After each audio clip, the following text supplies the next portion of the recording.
I'm Tina Horn. I identify as queer. I am a sex worker. I do professional topping and bottoming and fetish and fantasy exploration. And I perform in porn and I direct and produce porn.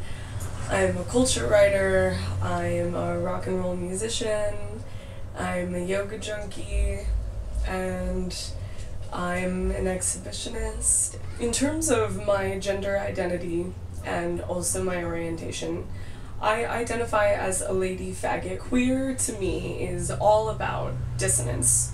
Two things that seem like they don't go together, creating some kind of harmony. This is something that I've always naturally gravitated towards, and so I think that it's funny and it's interesting to identify as something that seems like a contradiction in terms, but really it's also very honest and natural and accurate for me, insofar as I am not attracted to men or women so much as I am attracted to androgynous people. Again, dissonance, people who have qualities of both genders and create something interesting and new that doesn't follow the same avenues that we are very oppressively guided to follow in our society. So I think androgynous people are really hot because it's almost always an indication that somebody has chosen to follow their own path and to express who they naturally are, because androgyny is is really looked down upon in our sex negative and gender oppressive culture. So that's part of the reason so I'm attracted to androgyny. I consider myself an androgynous person. You know, when I was really young, I rejected femme identity really outright because I associated it with this kind of gender oppression that I'm talking about.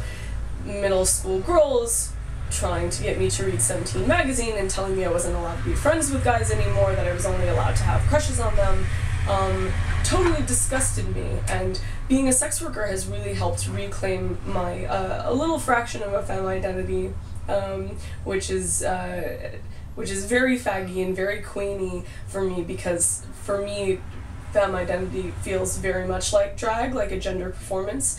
And I feel much more natural in a masculine skin or persona, in masculine clothes and ways of expressing and behaving myself. And then I'm attracted to people who are the same. So you know, my sexuality is very narcissistic, so my identity is masculine and my desire is masculine for masculinity. So even though I'm located in this female body, which I choose to continue to identify with, I have a very, my femininity sort of cycles through queerness and out the other side. I am blessed with a natural shamelessness, and I'm not ashamed of my shamelessness. I'm extremely fortunate to have had an opportunity that all of the porn that I've done over the past 2 years has been local and feminist, and almost every director that I've worked with has been a woman, and in every single case of every porn that I've made, I was given almost complete control over what I did and who I worked with, and how I groomed myself and how I presented my gender and how I presented my sexiness. I learned a long time ago as an activist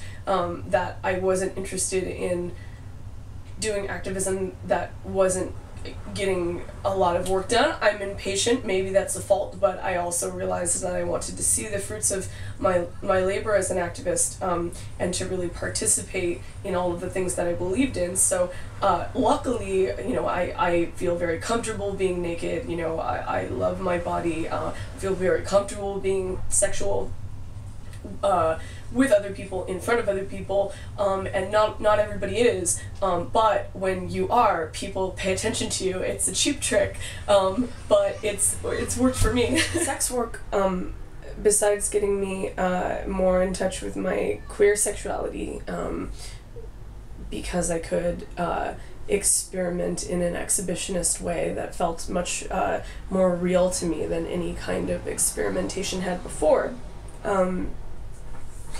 Doing professional BDSM also taught me a lot about my kinky desire. The thing that I like about sex and the thing that I like about BDSM and playing is that I'm a really cerebral person, and I analyze everything to death, and sex really brings me out of my brain and into my body and into my more primal animalistic instincts, and is therefore very therapeutic for me. It's probably one of the reasons that I crave it so much. My philosophy of sexual proclivity is that 50 million Elvis fans can't be wrong, right? So if there are a lot of people out there who like feet, there's got to be something about feet that's worth exploring, and I find that I like a lot of things, probably because I'm fortunate enough to have the opportunity to play with people at their most passionate and their most turned on. When things have come across my perv radar that really resonate with me, it's really, really, really clear. And so spanking is definitely like the main obsession that I came to through work, through playing with people who were attracted to me because of my ass. I do love being worshipped. I am an attention whore, so getting lots and lots of attention on my body for this very sexy part of my body. It's relaxing and it subdues me.